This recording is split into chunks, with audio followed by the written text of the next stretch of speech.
जौलपुर एक ऐसा गांव है जहां के लोगों को उनके घर के खाने के अलावा बाहर के खाने के बारे में कुछ भी पता नहीं है। ऐसे गांव में संकट नाम का एक व्यक्ति ने बड़ी सी बिरयानी की होटल खोली है। जौलपुर वालों के लिए बिरयानी एक नया शब्द था, इसलिए जिसके पास पैसे होते थे वो संकट की होटल में बिरयानी खाने के लिए जाते थे, क्योंकि संकट की होटल की बिरयानी तो बहुत बढ़िया थी, लेकिन वहाँ के दाम भी इतने ही उन्हें थे। अरे सुमित, तुमने सुना है? गांव में जहाँ देखो संकट की होटल की बिरयानी की बात चल रही है। सुना है कि वो बहुत स्वादिष्ट है। चलो हम भी जाकर एक बार खाकर आते हैं। अरे अमित, तुमने ये तो सुन लिया कि संकट की बिरयानी बहुत स्वादिष्ट है, लेकिन क्या तुमने ये सुना है कि उसकी बिरयानी सिर्फ धनवान ही खा रहे हैं? गरीब के लिए वहाँ कोई जगह नहीं है। वो सुनकर अमित और सुमित दोनों भाई चुप हो जाते हैं। अमित एक किसान है और उसका भाई सुमित मुर्गियों का व्यापार करने वाला है। संकट इन दोनों भाइयों से मुर्गी और चावल खरीदता है, क्योंकि अमित और सुमित के चावल और मुर्गी बहुत ही अच्छे होते हैं। क्या बात है सुमित? मैंने सुना है कि तुम मेरे आदमियों को चिकन नहीं दे रहे हो। आपके आदमी मुर्गी का दाम बहुत कम देता है, पर लेकर जाते हैं ताजा चिकन। मैं तुम्हें हर रोज ऐसा ही देता रहूंगा तो एक दिन मुझे दुकान बंद करनी पड़ेगी। अगर मुझे चिकन नहीं देगा तो तेरी दुकान वैसे भी बंद हो जाएगी, ये बात याद रखना। ऐसे चेतावनी देते हुए संकट वहाँ से चला जाता है। उसके जाने के बाद सुमित अपने भाई अमित के पास जाता है और संकट ने जो कहा वो अपने भाई से कहता है। उसकी बात सुनने के बाद अमित, वो ये तो इतनी महंगी बिरयानी बेचता है और सामान सस्ते में चाहिए। वो हमारी दुकान बंद करवाए ना करवाए, लेकिन हमें उसे सबक सिखाना ही होगा भाई। ऐसे कहते हुए अमित और सुमित दोनों भाई मिलकर बिरयानी बनाकर सड़क के किनारे रेडी पर सिर्फ 50 रुपए प्लेट में बिरयानी बेचते हैं। इसलिए गांव के सभी लोग उनसे बिरयानी खरीदने के लिए आते हैं और खाने के बाद उन्हें स्वाद भी पसंद आता है। अरे वाह अमित और सुमित भाई, मुझे नहीं पता था कि बिरयानी इतने स्वादिष्ट होती है।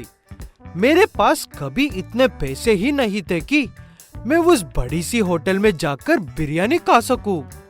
हाँ, मैं पहली बार ही खा रहा हूँ। काफी अच्छी। अगर ये हर रोज खाने को मिले तो मजा आएगा। कोई बात नहीं है भाइयों, ये पहली बार जरूर है, लेकिन आखिरी बार नहीं है। अब से ये 50 रुपए वाले में बिरयानी हमेशा मिलेगी। ऐसे कहते हुए दोनों भाई मिलकर गरीबों के लिए 50 वाली बिरयानी बेचते हैं और सब शौक से बिरयानी खाते हैं। लेकिन संकट का व्यापार बंद होने का आता है। अब उनके पास कोई नहीं जा रहा था। गरीब तो वैसे भी नहीं जाते हैं। अमीर लोगों का भी वहाँ पर जाना बंद हो गया। इस बात से गुस्से में संकट अमित और सुमित को डराकर उनका 50 रुपए वाली बिरयानी का व्यापार बंद करवाने के लिए आता है। चुपचाप ये अपनी सस्ती बिरयानी वाली दुकान को बंद कर रहो, वरना मैं ऐसा कुछ करूंगा कि फिर कभी इस गांव में दिखाई नहीं दोगे। पहली बात, हम ये गांव वाले हैं, सदियों से इस गांव में रहते हैं। चाहो तो तुम अपने गांव लौट जाओ। और दूसरी बात, तुम ही तो कहा था ना कि तुम मेरी दुकान बंद करवा दोगे, इसीलिए मैं अपनी दुकान को बंद करके ये व्यापार शुरू किया है। अब ये बंद नहीं होगा। ऐसे उन्हें धमकाने के लिए आए हुए संकट को दोनों भाई अपनी समझदारी से वापस बेचकर अपना काम जारी रखते हैं। ऐसे कुछ दिन गुजारने के बाद संकट खुद अमित और सुमित के पास आकर उसकी गलती के लिए माफी मांगकर साथ मिलकर काम करने के लिए कहता है। तब अमित, हमें साथ मिलकर काम करने में कोई दिक्कत नहीं है, लेकिन दाम वही होना चाहिए और खाने की क्वालिटी में भी कोई फर्क नहीं आना चाहिए। संकट सारी बातें मान लेता है और सब अच्छे से मिलकर व्यापार करते हैं। भीमला के सर पर एक बाल भी नहीं है, इसलिए ना वो किसी दावत में जाती है, ना ही कभी घर के बाहर निकलती है। भीमला का पति कमल उसके इस बर्ताव से काफी परेशान होकर उसके लिए एक विग लेकर आता है। कमला, तुम हर रोज पिछले दिन से ज्यादा उदास लगती हो मुझे। मैं तुम्हें ऐसा नहीं देख सकता हूँ, इसीलिए मैं तुम्हारे लिए एक विग लेकर आया हूँ। इससे तुम्हें अच्छा महसूस होता है तो पहन लो। आप मेरे लिए सोच रहे हो? मेरे लिए यही काफी है जी। मैं कोशिश करूंगी इसे पहनने की, आप चिंता मत कीजिए। ऐसे कहते हुए एक दिन अच्छे से अपने सर पर विग लगाकर बाजार में निकलती है भीमला। उसे जितने भी लोग पहन चाहते थे वो सब आपस में गुस-फुस कर रहे थे, लेकिन सीधे कोई नहीं कह रहा था। इस बात से भीमला बहुत अजीब महसूस कर रही थी।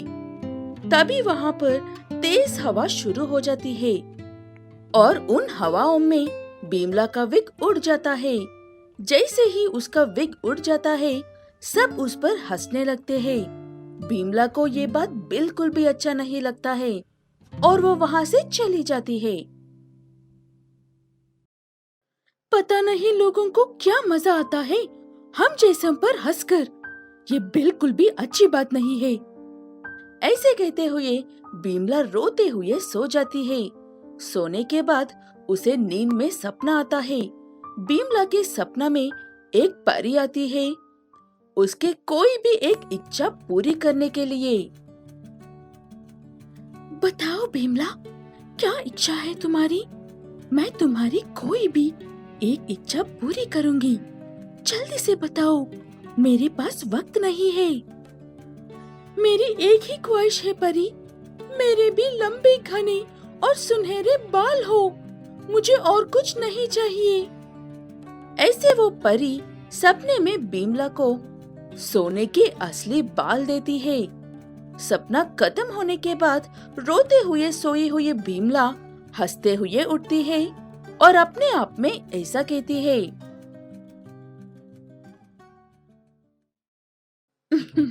दिन ब दिन मेरा दिमाग भी बच्चों जैसा हो रहा है। कैसे कैसे सपने आ रहा है मुझे। ऐसे कहते हुए आईने के सामने जाते ही भीमला के सर पर सच में सोने के बाल थे। भीमला को अपनी आंखों पर विश्वास नहीं होता है, इसलिए वो अपने सर से कुछ बाल खींचकर देखती है। दर्द होने पर समझ में आते हैं कि वो असली बाल है और सोने की है। ये बात जानकर भीमला बहुत खुश होती है। अच्छे से तैयार होकर बाजार में निकलती है। बाजार में सब उसके ऊपर फिर से हंसने लगते हैं, लेकिन भीमला इस बार उन सबको जवाब देती है।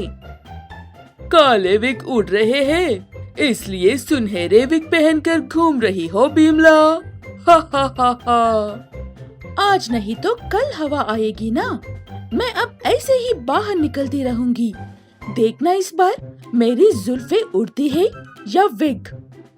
ऐसे कहते हुए भीमला वहाँ से चली जाती है और घर पहुंचकर अपने पति को सारी बात बताती है। भीमला की बात सुनने के बाद कमल उसके कुछ बाल ले जाकर सुनार को दिखाता है। वो देखकर सुनार कहता है कि वो सोना है। भीमला और कमल थोड़े बाल बेचकर धनवान बन जाते हैं। बड़ा सा घर, बड़ी गाड़ी, सब कुछ बहुत अच्छे से चल रहा था। लेकिन जैसे ही बात कल्लू चोर को पता चलती है, वो बीमला के बाल चुराने के लिए आता है। यही सही मौका होगा। बीमला अकेली होगी और सो रही होगी। मैं जाकर उसके सारे सोने का बाल चुरा लेता हूँ। ऐसे कहते हुए चुपके से जाकर बीमला के सारी बाल काटकर चुराकर भाग जाता है। लेकिन वो बाल चोर के हाथ में आते ही साधारण हो जाते हैं। इस बात से अनजान बेवकूफ कल्लू चोर बार बार आता है और बीमला के बाल काटता जाता है। ऐसे कितनी बार करने पर भी बीमला के बाल वैसे की वैसे ही रहते हैं। कल्लू चोरी कर करके थक जाता है और बीमला के घर में ही सो जाता है। जब कमल घर आता है तब उस चोर को उठाकर पूछता है कि उसके घर में क्या कर रहा है वो। तब वो चोर,